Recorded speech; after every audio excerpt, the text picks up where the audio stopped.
तर मित्रांनो, तुम्ही बघू शकता, हा आहे आरंगाव ते कवडगावचा रोड. खूप वर्षानंतर आज गावी जात आहे. गावच्या रस्त्याची अवस्था तुम्ही बघू शकता. चलो भाई, देखो अब मैं क्या करता हूँ.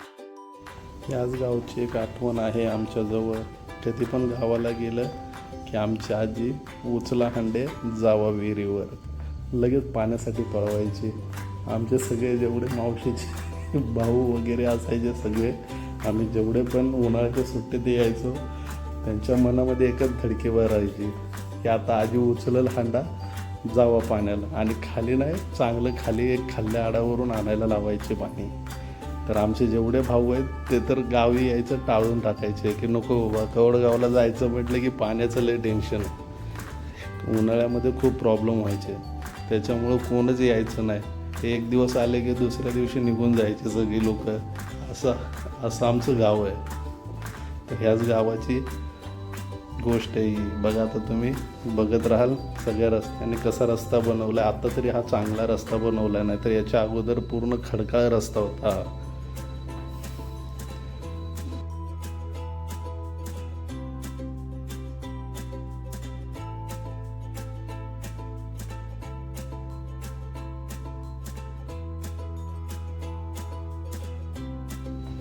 आता आमच्या गावचा हा ओढा आहे. पहिलं ह्या ओढ्यामध्ये पूर्ण पाणी भरायचं. आता तुम्ही बघू शकता पूर्ण सुकला आहे. अरे ही कोण बाई आहे? कासामावशी आहे? नाही, कासाबाई नाही आहे. तर कासाबाईसारखी दिसणारी एक मावशी होती आमची, ती बंगळवाडीची मावशी आहे आमची, पण तिच्यासारखी दिसली होती ती बाई. मला वाटलं कासाबाई इकडं कशी काय आली. चला, काय हरकत नाही, त्यांना इग्नोर करून आपण पुढे जातो. तर बघा, इकडे कशी मिरचीची रोपं लावलेली आहेत शेतामध्ये. लिंबाच्या बागा आहेत डावीकडे उजवीकडे. बघा, तुम्ही बघू शकता किती सुंदर असे मिरचीची रोपं लावलेली तिथे. अतिशय सुंदर असा नजारा आहे. दोन्ही साईडला एकदम हिरवळ आहे. पाणी आहे गावामध्ये. नदीला पाणी एवढं नाही आहे, पण ठीक आहे, ह्यावेळेस एवढा उन्हाळा जाणवत नव्हता. रस्ता असा आहे की बाबा पोटातलं पाणी हलणार नाही, मात्र जेवणाचं मिक्सर आतमध्ये नक्की होईल.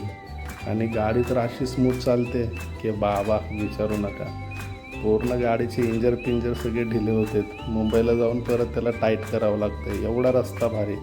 तुम्ही बघू शकताय गाडी कसली स्मूथ चालली, नुसती पाण्यावानी, नुसती. बिलकुल एक खडक नाही का काय नाही की काय, एवढा रस्ता स्मूथ बनवला आहे. त्यासाठी सरकारचे मनापासून धन्यवाद आहे.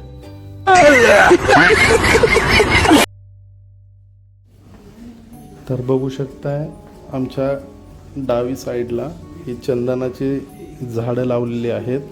हे आमचे डॉक्टर गदादे म्हणून आहेत आमच्या गावचे. त्यांचा हा बंगला आहे, त्यांनी इथे रोपं लावलेले आहेत चंदनाची.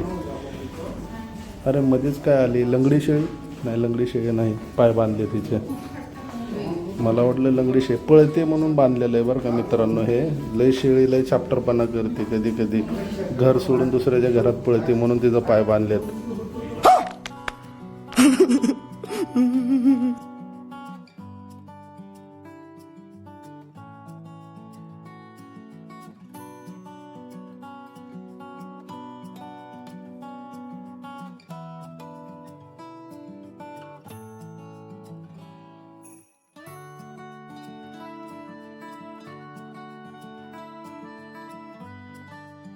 रस्त्याच्या डावीकडे जे मंदिर बांधत आहेत ते बाळूमामाचं मंदिर बांधत आहेत नवीन. अमावस्या दिवशी इकडे खूप मोठा भंडारा होतो. गावातले प्रत्येकजण, आजूबाजूच्या गावातली लोक इकडे जेवणासाठी येतात. आणि खूप महात्म्य आहे बाळूमामाच्या मंदिराचं. तर आमच्या गावामध्ये पहिलं मंदिर बांधण्यात आलेलं आहे हे बाळूमामाचं.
तर आमच्या गावच्या प्रवेशद्वाराच्या अगोदर हे अल्दीन बाबाचं मंदिर आहे. यांची खूप मोठी जत्रा भरते.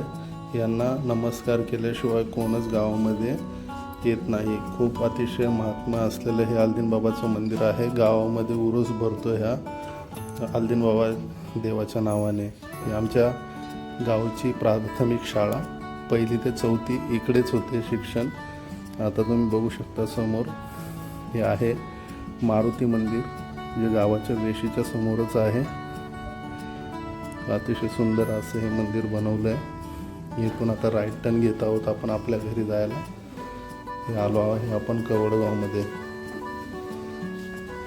रामकृष्ण हरी माऊली. हा हा, पहिलंच वाक्य मनाला भावलं.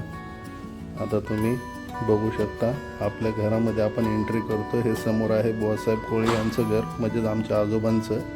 आणि राईट साईडला आमच्या सैलू बाबाचं, जे STमध्ये कंडक्टर आहेत. 1-2 रुपये तिकीट उरलेले देत नाहीत पैसे माघारी, तेच आमचे सैलू बाबा. हे आमचे बुवासाहेब कोळी महाराज. आता गाडी लावली मी साईडला. आता आम्ही उतरतो गाडीतून त्यांना सरप्राईज द्यायला. त्यांना माहिती नाही आहे की अमोल आला आहे म्हणून त्यांना भेटायला. आता बघू यांचे रिॲक्शन काय आहेत ते. हा तर चालला आहे आता बघा, हळूहळू चोरट्यावानी चालला आहे. भामटा म्हातारा बघा कसला वाकला आहे आमचा. बघा आता आजीच्या पाया पडायला चालला आहे.